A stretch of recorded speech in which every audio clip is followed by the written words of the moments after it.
सन 2006 ते 2013 दरम्यान विदर्भातील सिंचन प्रकल्पासाठी सरळ खरेदीने भूसंपादन करण्यात आलेल्या जमिनीचा कमी मोबदला मिळाला असल्यानं प्रकल्पग्रस्तांवर अन्याय झाला होता। हा अन्याय दूर करण्यासाठी राज्य शासनानं या कालावधीतील सरळ खरेदीने संपादित केलेल्या क्षेत्राकरिता 5 लाख प्रति हेक्टर दराने 16,633 हेक्टर क्षेत्राकरता 831 कोटी 67 लाख रुपये सानुग्रह अनुदानित करण्यास मान्यता दिली असून ही रक्कम शेतकऱ्यांच्या बँक खात्यात थेट जमा करण्यात येणार आहे।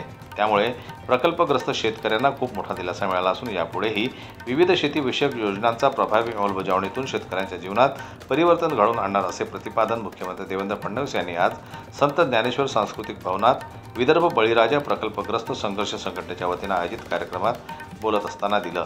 अमरावती विभागातील प्रकल्पग्रस्त शेतकऱ्यांना प्रति अधिक स्वरूपात सानुग्रह अनुदानाचे धनादेश मुख्यमंत्र्यांच्या हस्ते वितरित करण्यात आला। त्यावेळी ते बोलत होते।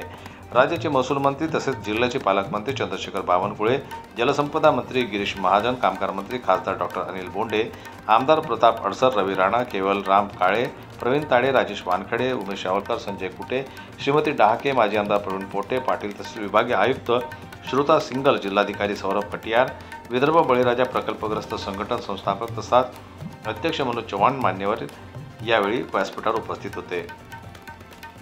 जनमत लाईव्ह न्यूज करता अमरावती प्रतिनिधी राजेश्वर गोरमाडे यांची रिपोर्ट।